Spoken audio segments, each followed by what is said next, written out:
and a warm welcome to everyone joining us from wherever you're joining us. Um, it is a very special session because Sam Pitroda's name is one that many have known for a very long time. Sam's had a very long career and a very interesting and exciting career in many ways. And Sam's new book, this one, Redesign the World, is um, is just out and has some of a brand new set of ideas about how to think about the world. Um, Sam, I'm going to start by asking you an open-ended question because I know everyone will want to hear this. This book is very much a pandemic book, isn't it? I think the lockdown, the change in pace, the isolation for many of us was also uh, a period of deep introspection and thinking about not only our lives, how we lead them, what matters to us on a personal level, but also in your book, you have really thought about not just resetting one's own personal life, but resetting the planet itself and how we govern various aspects of our lives. And you've talked about the five pillars, the five aspects of life that need redesigning. So, is it, does it, is this book the result of a personal crisis, would you say, or deep introspection? Uh, what was the provocation for writing the book now? Over Thank to you. you. Thank you, Mukulika. First of all, I really want to thank Bridge India for this opportunity. Thank Pratik for organizing it. And thank you, Dr. Mukulika Banerjee and Dr. or Professor Julian Beer for moderating it. In response to your question, I would say that I've been thinking about this for quite some time. I'm about 80 years old, and at this time in life, you really want to reflect on what you have done, what was world like when you were born, and what has happened to this world in 80 years. And I realized that the world was last designed just about the time I was born. I was born in British Raj. And then Corona crisis added to my sort of worldview. And I thought this would be a good way to use my time effectively in a self-quarantine at home in Chicago. So a lot of things came together. It wasn't one thing that sort of resulted in this book. It was part of my journey, reflecting on the world, what I thought needed to be done. And it was a pretty sort of bold idea to say that I'm going to help think about redesigning the world. And, since I'm on the board of one of the largest design institute in the world for last decade, we talk a great deal about design, but we don't really talk about redesign. It is one thing to talk about design of a product, and it's another thing to talk about redesigning a world. And to me, once I looked at the fact that world was designed 80 years ago, it was clear that no design is good enough for 8 decades. Lots of things happened. If you go and look at the history, that design created UN, World Bank, NATO, WTO, WHO, GDP, GNP, per capita income, balance of payment. And that design is used as the rule-based system throughout the world for last 80 years. That design was based on democracy, human rights, capitalism, consumption, and military. I think that design has done pretty well. But now things have changed.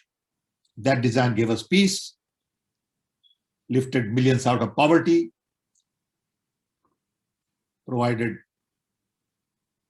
longevity, infant mortality, improvements, and all kinds of things happen.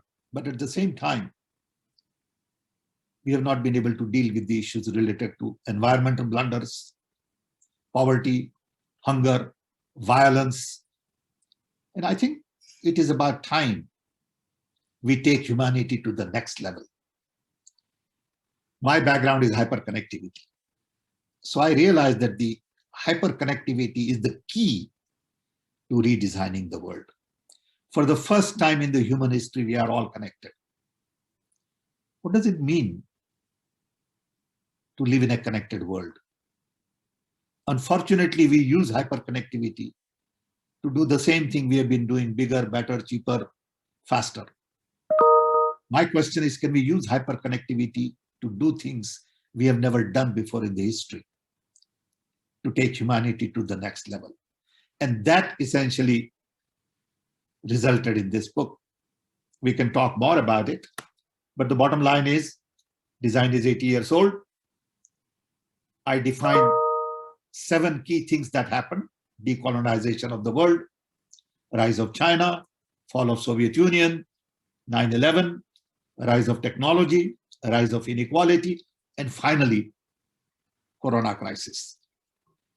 To me, Corona crisis says we are all connected, interconnected, interwoven, interdependent. What happens in one part of the world affects everybody. And we can't isolate ourselves. So at the end of the day, there are really 2 important things in life. 1, planet, and 2, people. Our planet is in pain because we have made a mess out of environmental issues. Our people are in pain because of inequality. Few people are very rich and lots of people are very poor. Today we live in an economy of surplus. We can do anything. We need to decide to do the right things. And at the end of the day, people matter. That's the next major challenge. We sort of divide people based on race, religion, caste, color, location. Look at what is happening with the Corona crisis. The situation in Africa is very different from situation in America. So I think we need to focus on lifting millions and millions below poverty line, because we have the capability today to do that. But for that, we need new mindset, new thinking. And that's why this book. Thank you. I want to hear you talk about your proposals in greater detail. But before we come to that, can I, and you've laid it out very clearly in the book, so the book makes for a great read, but I want to ask you something that's not in the book, right? For many of us, as Prateek said, introducing you, that you are the father of IT in India, you really reimagined and designed India's connectivity in the 80s in a radical way. So you've kind of done a big design or redesign, however you call it, once for a country as vast and diverse as India. Having done that, what would you say are the biggest challenges when reimagining the 5 sectors that you talk about? You have experience of doing this. So what are the lessons? I think the one lesson is political will. We need political will to do the things that needs to be done. We can't worry about petty politics, personal agenda, parochial view of the world. We got to think beyond ourselves. And we need to think of only 2 things: planet and people. Once you really rise to that level, things begin to become very clear. At my age, you look at world very differently. It is not in terms of how much money I want to make. I always say that my parents and grandparents gave me a world which was clean, poor, and simple. I am leaving behind for my grandchildren world that is complex, polluted, and rich. Look at what is going on today with social media. Look at what is going on today with global conflicts. Look at what happened in Afghanistan. $1 trillion spent. And what did we accomplish? Because we are not really thinking of humanity. We are thinking of command and control, power, superpower. I mean, these are all old ways of looking at the world. See, today there are two visions in the world. One is American vision, which is to continue with the design we had, strengthen it. Two, Chinese vision, which is based on Belt and Road Initiative. But both visions talk about superpower, command and control, economy. You look at all the global conversations today. These conversations focus on geopolitical equations, markets, trade, military. It's a wrong conversation. We need to change that conversation through a third vision, which is not based on command and control, but which is based on networking, collaboration, cooperation, communication, co-creation, and that's where hyperconnectivity comes in. I mean, look, in 2021, we are so violent. We kill people. We spend $2 trillion in building hardware to kill people when we know we need 200 billion only to eliminate hunger completely. Why don't we do that? During Corona crisis, I have not heard of one global leader who said, I will reduce my defense budget to improve my health infrastructure. It's not rocket science. Why isn't anyone saying it? I find global leaders pretty hollow. We don't have the leaders like Gandhi, Mandela, Martin Luther King. That's what we need. We need leaders who are willing to sacrifice and not willing to promote themselves. And I feel sorry at the state of world we are in. On one hand, we have all the capabilities. We have developed so many interesting things thanks to science, scientists, and engineers. We can produce anything today. The question is, what are we going to produce? You see, best brains in the world are busy solving problems of the rich, who really don't have problems to solve. And as a result, problems of the poor don't get the right talent. And it is in our interest to lift the people at the bottom of the pyramid, because it is going to make a better world for all of us. All conflicts in the world, according to me, come out of exclusion. You exclude people, there is conflict. You include people, you begin to have conversation. And you then begin to solve problems together. We still have old mindset. Many times I have said we have 19th century mindset, 20th century processes, and 21st century needs.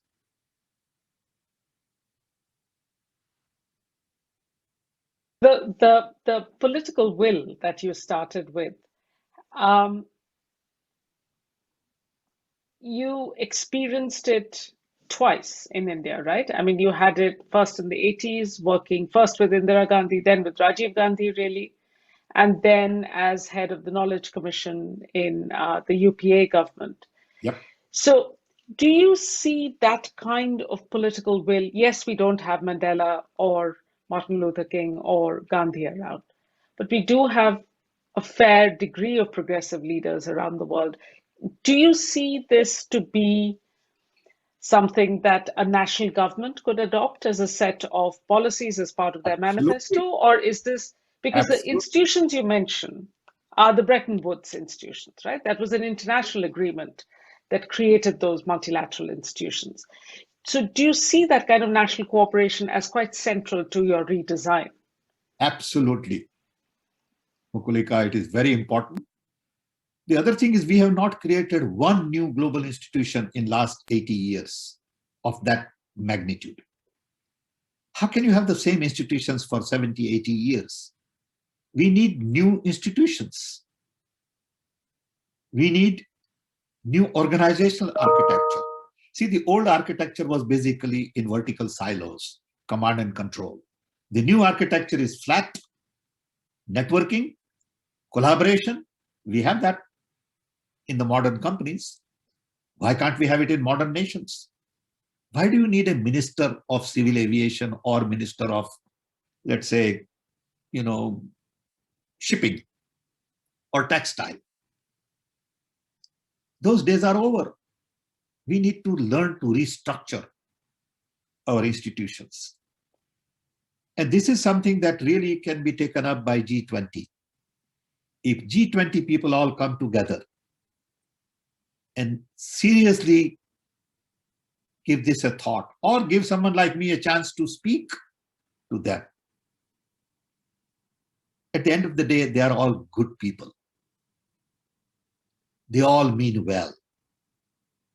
But they are locked up in their own systems. And we need to get them out of their system. And somebody has to think out of the box, stand up and say, hey, enough is enough. We are not going to live like this. We are now mature to a point we can sort our differences across the table. And we don't need nuclear warheads to sort our differences. How can we build that kind of a military infrastructure when we have hungry people all over? I was in Silicon Valley a couple of months ago, and the amount of people sleeping on the street in San Francisco is appalling. This is the richest city, perhaps, in the US, in the richest country in the world. Many, many millionaires. A small little house cost $5 million. And outside of that house is homeless sleeping. Why? Why do we have in US, largest number of people in prison? Why do we have drug cartel and we spend millions and millions across the border in US? The US is one example. Same thing goes on everywhere in the world. So I think it's about time to redesign the world. Thank you. Professor Beer, can I invite you to join the conversation at this point? You've read the book and you wanted to comment? Yes, very thought-provoking. But as a social scientist, it does strike me that it's an engineer's book in terms of redesigning. But Sam knows that the vested interest, politics, economics, everything has a role in this. And wholeheartedly agree with everything Sam said. It is time to redesign, absolutely. The question for me is how, and what is the driver?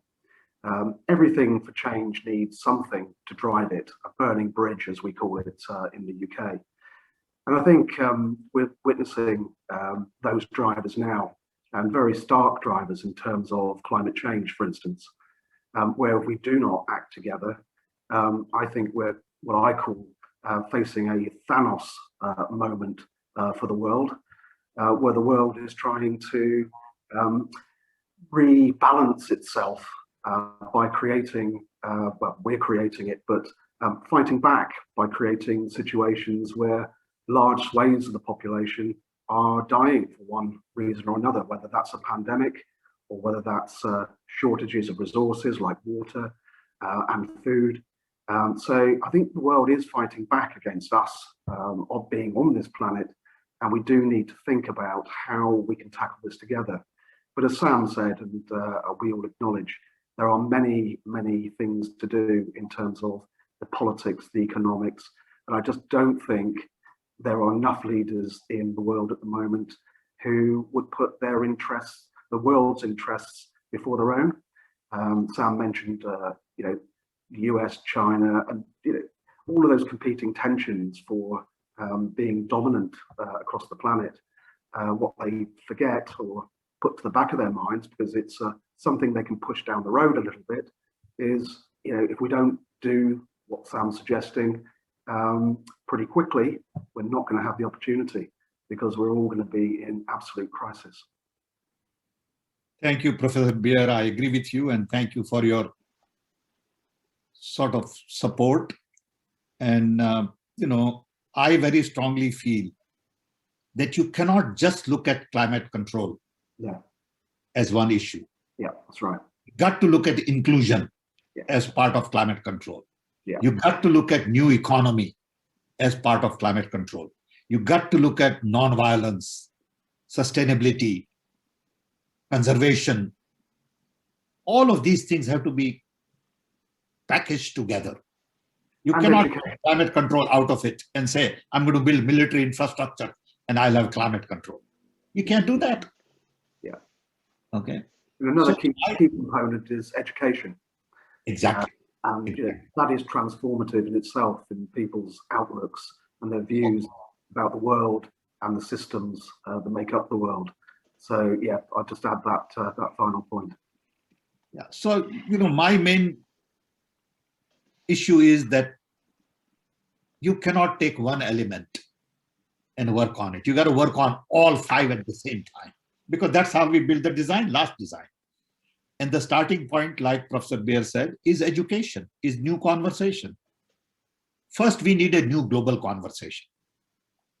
Then we need attention of the global leaders at G20 to say, hey, we need to redesign the world. Once you have the political will, we all know how to do it. And we will learn in the process. We will make mistakes, which is okay. But we are not going to kill millions and millions in the process. Okay. Okay. Learn to sacrifice. Yes, Mukulika. I was just going to say, I have already got 3 really interesting questions. So why don't I take them, because it'll allow you to elaborate, I think, more what you're talking about. So the first one is from Shiju Varghese, and he says, basically to summarize a long question, what he's really asking is whether democracy comes in the way of redesign. Because in order to have the political will, do you need an authoritarian government like the Chinese Communist Party in order to effect that change? Otherwise, the cycles of performance and expectation are too short with the next elections around the corner. So do you think democracy is a bad thing? Exactly opposite. I think exactly opposite. I think democracy is the only platform to bring about generational change, because it empowers every human being. And the hyperconnectivity is in tune with democracy. Of course, it is being used today by central authorities in a very effective way. But in the long run, hyperconnectivity is all about empowering human beings, strengthening democracy, decentralizing decision-making, implementation, demonetizing services. So I think democracy is critical to begin new conversation. We got to carry people with us. You can't build a new design of the world without carrying large number of people with us. It is not something that works top down. It has to work bottom up. So I would say democracy is very vital. But there are different forms of democracy. Chinese can say they have democracy also, which is okay. I have no disagreement with that. US has a democracy. India can say it has democracy. And Turkey can say it has democracy. It's the degree of it. I think democracy is the fundamental requirements. Human rights, respect for human being is a fundamental requirement. So the redesign has to be built on what we have already accomplished. It is not sort of a revolution. It's an evolution. I want to take democracy to inclusion. We want to take human rights to human needs. We want to take capitalism to new economy. We want to take consumption to conservation and sustainability. And we want to take military to non-violence. That doesn't mean you don't need military. You do need military to keep some sense of security. So I think the idea is to build on what we have already accomplished, but build with focus on planet and focus on people. Okay, so there are two related questions. One related to what Julian was saying earlier about education, which has just come in from Gauranga Das, which is, do you think that the lack of education itself inhibits the political process? For conversations to take place, education is a precondition, but the leaders lack it. What do you think about it? Also, what do you think of the rise of populist politics, which affects the proper functioning of democracy in effective, genuine ways? A prior question to that is about how the three of us are asking. Sorry, somebody's phone is going off. I do apologize. No problem. Please go ahead. Sanjay has asked a question that's related, saying, how do the three of us see the solution to this in terms of what kind of catalyst is required for this redesign? I have my own thoughts on this, but it'll be interesting to hear perhaps first from Julian and then from Sam about education, since you raised the issue of it. Yeah, I would say education as we understand today is not an issue. The issue is new conversation. You know, we are all educated. We don't need to be re-educated, and it will take another 20 years. But we need a new conversation. The conversation today is rubbish because it is all about geopolitical equations, market, trade. You know, look at the amount of space people spend on stock market every day. It is important, but millions of people feel happy because the market is up and not very happy because market is down. So I think the key is to really change the conversation. Okay. Education is part of the process. We need to educate people to change the conversation. We need to educate people saying, hey, this is not the right way to do it. Can we begin to look at things differently? Can we really begin to focus on planet and people? So that kind of education, I agree. Okay. And, you know, until global leaders all realize that we need a redesign, we can talk, but it won't really take roots. So I think leadership at G20 is critical, or G7, because it is in everybody's interest to do this. To me, the rise of populist movement all over the world is a knee-jerk reaction to connectivity. I believe connectivity is going to strengthen democracy, and people are worried. They see their power being eroded. So to me, it is a knee-jerk reaction which may last for 5, 10, 15 years. But in the long run, people's voice will have to be paid attention to, because everybody is going to be empowered. Today, social media is misused by spreading lies, by attacking people at a personal level. But I think people will figure it out, the difference between truth and lies. You see, when I look at the world today, I find that we need democracy. So you have authoritarian mindset. We need human rights, so they control. We need freedom, so they want to control press and institutions. We talk about love, they talk about hate. We talk about truth, they talk about lies. We talk about trust, they mistrust. So I think it is exactly 180 degrees opposite to what world needs today. And it's going to change. They cannot survive in the long run because of hyperconnectivity, because people are being empowered. You know, right now it's a knee-jerk reaction. Right now these are perturbations. In the long run, people will see that this is false and this is truth. People will see that fellow is a liar and this fellow is not a liar. It'll happen. It's a matter of time. Thank you, Sam. Julian, did you want to come in at all, or should we take the other questions? Yeah, just what Sam said then about what we need is democracy with an authoritarian mindset. Absolutely agree with him. If you look at the approach of China, and I'm not advocating that redesign is the approach of China, but they had a 25-year strategy, and that is a rolling strategy. And populism has led to 25-day strategy for some politicians in the UK and elsewhere, which doesn't lead to that long-term thinking about what we need to do as a society. But yeah, I like that democracy with an authoritarian mindset is one I will remember. So thank you, Sam. But also Sam mentioned that connectivity and education, coming to the point in the chat bar. We do need to redefine education, in my opinion, as well.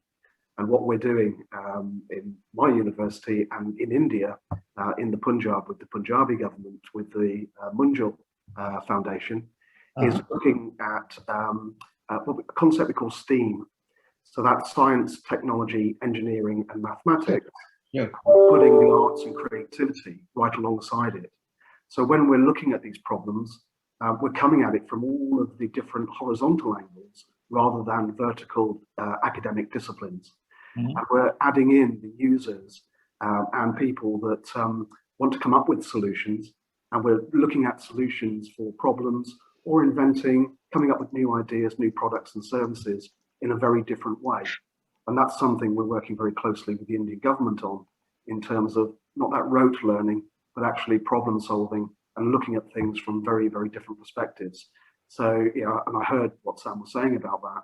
So that is the engineer working alongside the social scientist, the artist, the creative brains, actually trying to come up with new solutions to the problems that we all face. Well, Dr. Thank Beer, you. Professor Beer, what you're saying basically is that education needs to be sort of redesigned. But I find that the fundamental issue today is character. How do we train young people to build right character? When a lot of young people ask me for advice, I said, just focus on building a good self. Everything else will fall in place. If your self is disciplined, creative, respectful, ethical, moral, loving, caring, things will fall in place.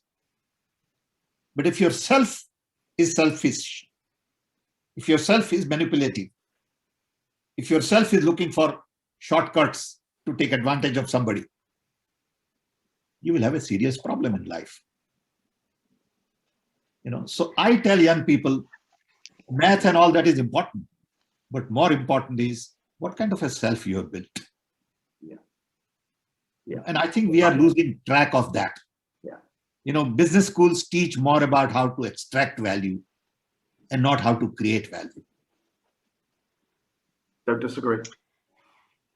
Sam, there is a question from Tanmay Mishra, and his question is, what kind of role do you see for young people in redesigning the world? And I'm raising it now because you started talking about young people, and if I can just add to what you've said and to Tanmay's question, that really in many ways, the progressive ideas in today's politics are coming from the young. The leadership on the climate crisis are coming. So you're right that the ethical self is absolutely central to the redesign. But as a university professor dealing with young students all the time, I often actually see young people have a much greater sense of ethics than people in the older generations who've created the mess that we are in at the moment. Would you agree or not? Yes, I think the challenge with young is to keep their idealism alive. Their idealism dies very soon. But that's our responsibility, isn't it? No, but every young person gets to be our age. Okay? It is personally their responsibility. But when they get to work, all kinds of constraints begin to show up. When they raise family, they want to compare themselves with others, and they cut corners and their idealism sort of changes. If they keep their idealism, they will change the world. They have to demand change. I know Tanmay. I think I've spoken to him a couple of times. He's a bright young man who wants to do lots of things. I respect him. And I would tell Tanmay to come join in this process of redesigning the world. Get more people to talk about it, to demand change. And it's not rocket science. It's basically a simple way of looking at the design. Don't get into micromanagement. Look at the macro picture. I want inclusive world. I want other human beings, whether it is women, black, Dalit, poor, I want to treat them with great respect, dignity, equality. Not asking for rocket science. Can we do that? If we do that, we won't have this tension in the world. Look at Black Lives Matter in America. Look at the way Dalits are treated in India. Look at minorities, the way they are treated everywhere else. And then you wonder why there is a lot of stress in the world.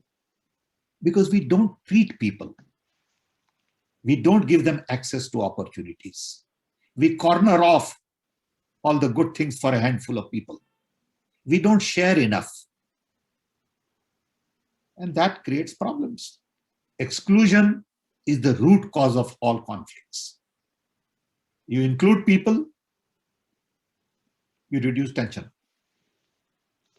There is another, sorry, I didn't mean to interrupt, but there's another question from the same person, Gauranga, again, which is actually a very interesting example, and I hope he doesn't mind my using his question as an example of what Sam is talking about. The question is redesigning education for building characters. The earlier one. How the villagers with lack of education can be made part of the conversation. There's huge inequality of educational opportunity. How would we make that conversation possible? And I just wanted to say that as an anthropologist who spent a lot of time living and doing research in rural India amongst villagers, what we see, yes, there are lack of opportunities. There's lack of education, formal education, there's lack of healthcare, the basic things in order to have the capabilities to lead a full life are missing in rural India. And yet often the kind of ethical belief and humanity that you're talking about is not missing just because there is lack of formal education. So part of addressing this inequality issue is also learning to respect all sections of population and not assuming somehow that the educated urban upper caste is likely to have more knowledge that has to be imparted to others. Wouldn't you say, in the Indian context at least? I agree. My grandfather could not read or write, but I thought he was highly educated. He understood everything. He knew what is right, what is wrong, what is fair, what is unfair.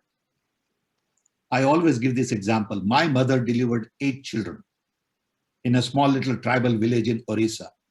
No medical doctor, no nurse, no pharmacy, no telephone, no electricity, no running water, no radio. All 8 out of 8 turned out to be mentally healthy, physically healthy. They all came to America and settled here. They must have done something right. What is that they did? We have lost track of it. On one hand, we said there is no good health service in rural India. But look, in the same rural India, she delivered 8 children and did well. I think we tend to judge people based on our way of modern standards. If we think there is a great hospital, rural India has health service. Not true. So we need to learn from them. We need to listen to them. We need to look at bottom up and not top down approach. We don't need mega factories. We need small SMEs to network to create scale. I think our whole thinking is based on optimizing finance and not optimizing human capacity. You look at why did Americans businesses go to China? They went to China because they saw there is a way to make profit. There is a way to then also transfer your labor problems. So you don't have unions, let Chinese worry about unions and labor problems. In the process, they lost all the local jobs. Now local people don't have purchasing power. So if they had worked on optimizing human capacity as opposed to profit, it would be a different architecture. So I think this GDP, GNP idea, which says always focus on money, needs to really be expanded to say, what are we doing to environment? Gross environmental product. What are we doing to local people? Gross human development product. So I am big on localization. At the same time, globalization. There is no conflict. It is not black and white. It is not dictatorship and democracy. It is shades of gray. And I think we must learn to play with shades of gray comfortably and not immediately compartmentalize everybody. We tend to compartmentalize everybody. And as a result, we build boundaries. And if you have continuum grayscale, you don't build boundaries. That's a very nice point to, I think, draw this very interesting discussion to a close. I think we've taken everyone's questions. Yes, there is an issue of public policy. Thank you to everyone who is here for your questions, for participating in this very interesting discussion. And thank you to Professor Julian Beer for your thoughts. I think Julian and I have both had previews of this book that all of you really must go out and get a copy. It's available in India and globally everywhere. And there are details of upcoming Bridge India events in the chat box, so you can see them. Check out their website. But more than anything else, Sam, thank you. It is mid-morning for you in Chicago. So thank you for joining us this early and for writing this book and provoking us to have the courage to reimagine, to redesign. Thank you. Thank you, Mukulika. Thank you, Professor Beer. I look forward to your support. Hope we have many more conversations like this so you can help me take the word out. You have your own network, which I have no access to. So I think it's important to have this conversation, and I look forward to extending this conversation. Okay, thank you for your support, and thank you. Thank you very much, Sam. Thanks, Bridge India.